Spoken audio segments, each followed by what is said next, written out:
All right. Welcome to another video with a Black opinionated woman.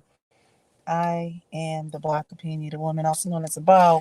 So you're probably wondering, what kind of recording is this?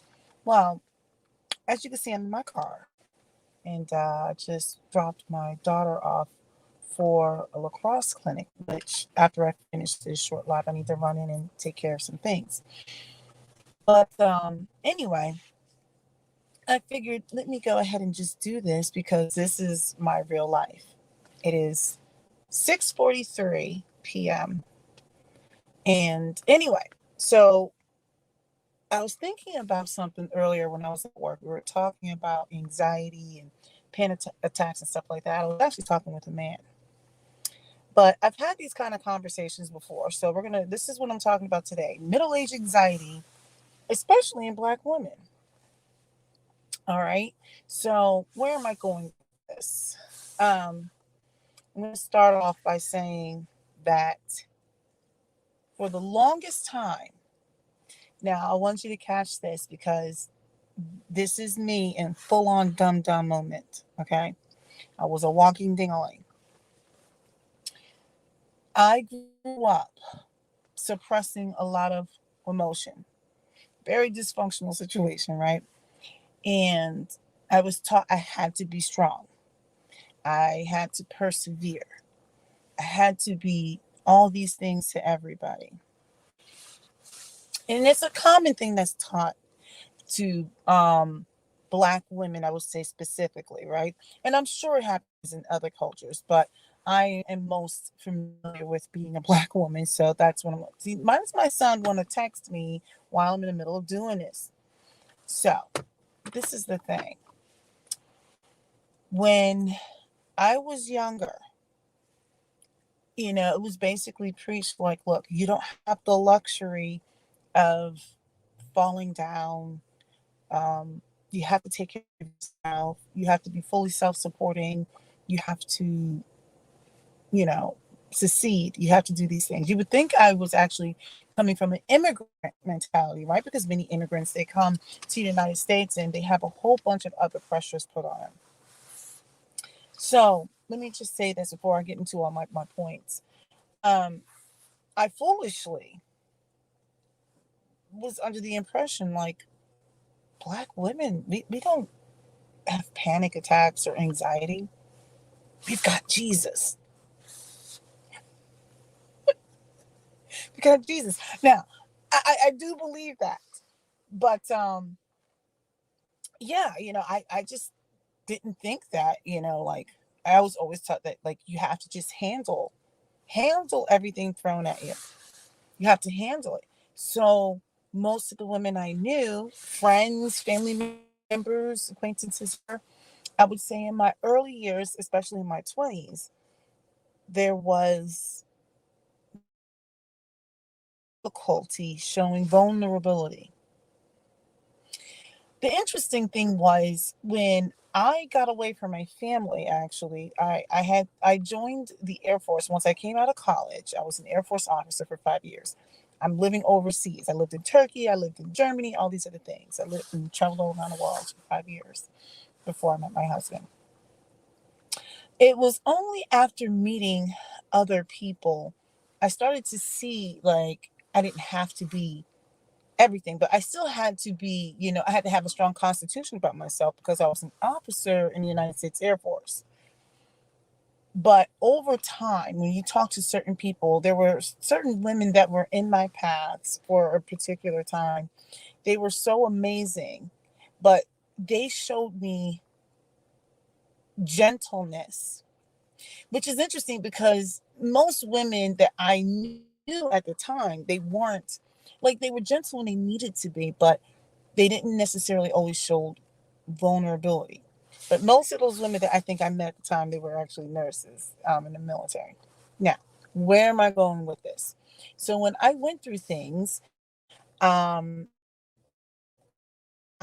was under the impression that I get anxiety. We are strong. We handle things and we now when I realize how shady the statement is towards other women, because what happens, and I point to this, what happens is it's almost as if to say women are not strong. Other groups of women persevere. Other groups of women don't dot dot. There's so much I can say on this. Let me just say this. Number one, I've met white, Asian, Latina women who also went through all kinds of things.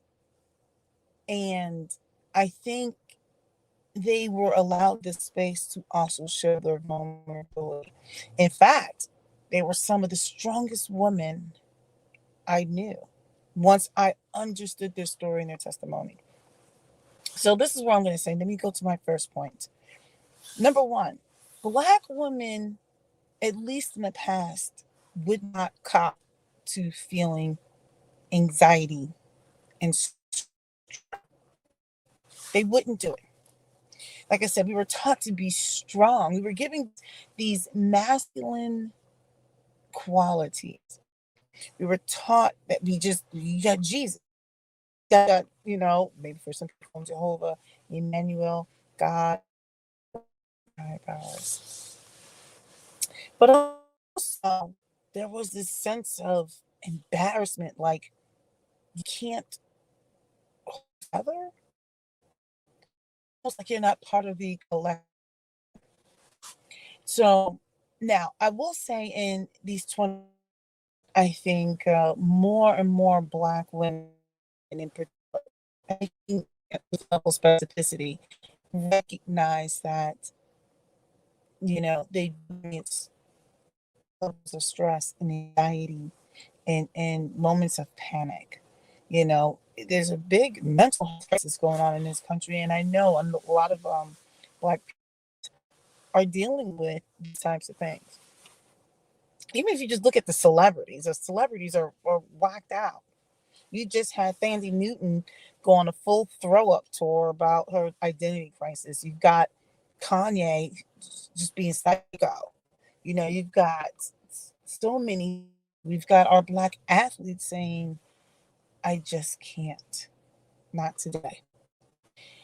This notion of Black women and anxiety and panic, they're so strong. Actually, this is what I would say to that. Black were not given the space to be vulnerable, to express their levels of anxiety or whatever. Never given the space to cry or to simply admit. Now, some of it was, I think that oftentimes us, eh, whenever we wanted to explore new worlds, is a Star Trek moment, right? Like exploring new worlds to go where you've never gone before. I think we were never given the space. We were never given that permission to say it's okay to, or to say I can't do it, or I need help, or I need all these things. But anyway, and I was having this conversation at work, and I was explaining to my coworker, I'll never forget. Several, I kept having these little episodes. Oh, thing is coming. I kept having these episodes. I'm like, what is going on with me? I'm to the doctor, and they're like, there's nothing wrong with you, chick. And then I was having like a heat moment, whatever. I was emergency, and I couldn't figure out. I was crying, and they were like, you're having like an attack. I'm like, I can't have a attack. I've got Jesus. Like they literally laughed at me because I'm like, why? Like I was like, but then further, I was like, I went to the cardiologist because I refused to see people. I was like, no, there has to be something wrong. What's going on with this? Because I kept losing my breath. And the cardiologist was like, there's nothing wrong with you, but here, wear this heart monitor for a couple of days and come back, and they read everything. And they were like, there's nothing wrong. It's probably a opinion. I'm not a psychologist or whatever you can't look. I'm not an engineer, but I remember she said, "Look, you're gonna have to figure it out. Figure it out. Whatever it is that's bothering." These were several years ago. I had some things that I was dealing with, and the interesting thing was, she said, "You've got to figure it out because it's manifesting itself." A mentor of mine told me, "Hey, you're gonna have to throw some things overboard. You got to throw it overboard. It's not worth it." There's all things up. So I was explaining to my coworker, we were talking about that. We're like, "Oh, he was middle age. This by the way," but we were getting a good couple of hee-haws, and he was looking at me like, "Yeah, like, I'm glad you finally said something like that," because basically, he's like, uh, everyone deals with it. By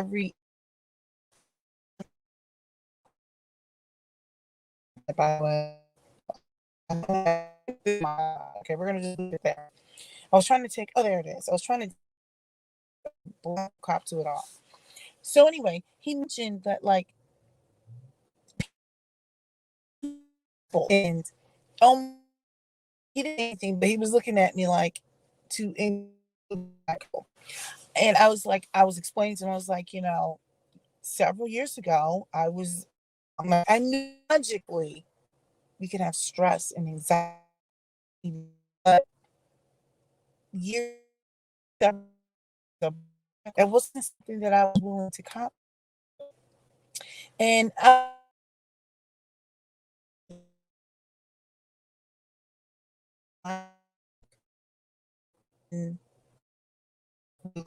made it difficult. I didn't say all, but many of them made it difficult to be vulnerable. And so it's hard to be vulnerable and to share and to, like, release, feel like that's gonna come forward. But anyway, like I said, my coworker, and I've had other people tell me this, they're like, every demographic deals with it. I have a neighbor friend who mentioned to me one time, I was explaining that story, and she looked at me and said, "Oh, honey, you think so and so, so and so?" And let me tell you how she got me together. And I was so shocked because she just, because I'm like, did she just get me all the way together? Because there's very few people who can get me together. But it was the way she said it, but it was loving, but it was kind of bunch, like almost like, well, who the heck do you think you are? You think you're expecting, she didn't use those, but I received what she was trying to like.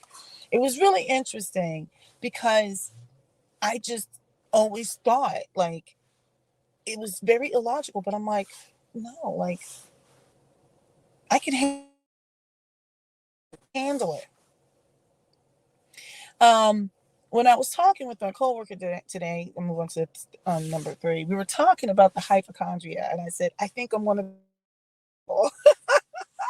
Let me tell you, I went from being super healthy, super, I was like the good, to now I got a couple of these extra pandemic pounds. Can't you tell right here? I'm kind of like sensitive about my gobble gobble. Anyway, like, let me tell you how much of a ding dong I was. Like, I went all in. And look, don't take it with people because I'm in this ding dongery with you. At the height of like the hysteria, when everyone was, you know, people in one way, shape, or form, you were touched by the COVID. You had it or knew somebody. And I remember watching to the point that unhealthy. I was home, we're forced to be home. Two of super large, like, sleeping bags for like for when we used to actually do some camping, glamping, because no, Princess Diva does not camp. Not about that life. So we had to camp. It was kind of fun, but yeah, I don't rub it. So we have these sleep watching the news, and I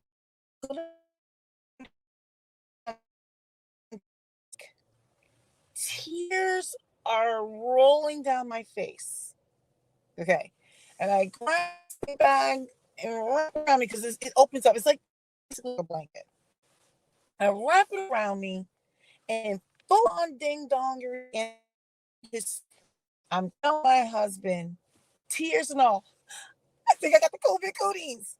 Literally, I manifested in my head every single I had a headache. My throat hurt. I was congested. I wanted to cough. My stomach hurts. It was every possible symptom.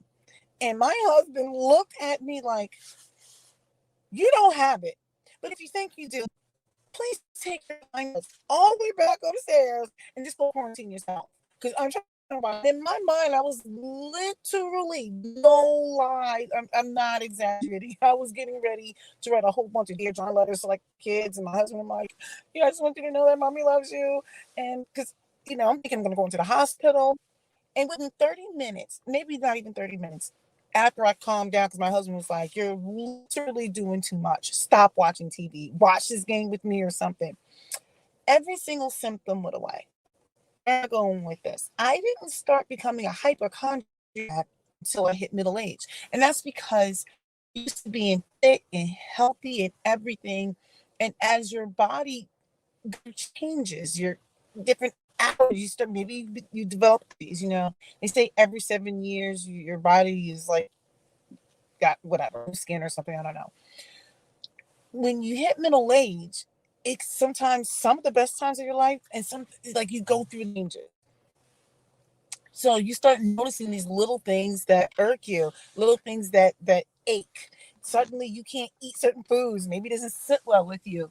It's all these little things. And what happened was I had experienced a weird blockage one time. I had to go to the hospital. I was in there for 4 days, had tubes and everything. It was very traumatic. I was very like, oh my goodness. So after that, I became so hypersensitive to anything. Anything. I can get a crick in my neck. I'm like, oh my goodness, what does this mean? It was to the point that I was calling up my doctor. I'm like, do I have cancer? Like, what? Literally, I thought I had cancer on everything. Where am I going with this? We were sitting there having this conversation about middle age and how some people are hypochondriacs and some people are not. I am one of those people who's a hypochondriac, which leads me to have unnecessary anxiety over anything. So, where am I going with this so I can end this? Because I'm sure many people are hee hawing at my expense and my ding dongery. What I wanted to say was, I, as I've gotten older, I recognized that, you know, as a Black woman, you know, it is okay to say, I'm feeling anxious. It is okay to set boundaries. It is okay to say no. I didn't think I would have anxiety or panic attacks or anything like that. I was like literally I was just thinking that's just not something that I would, no. But after talking to other people, it was just so interesting how when I was willing to just be very open, I'm like, I don't know why I get like this. And people are looking at me like, welcome to the club. And here I am thinking I'm on this island alone because I was so anxious about everything and nothing. And I don't know if it was just a phase. I mean, I have other friends who are medical professionals, and they say that sometimes they've dealt with it. And they know, they're like, they've dealt with it. And there's a variety of ways of how they manage their stress.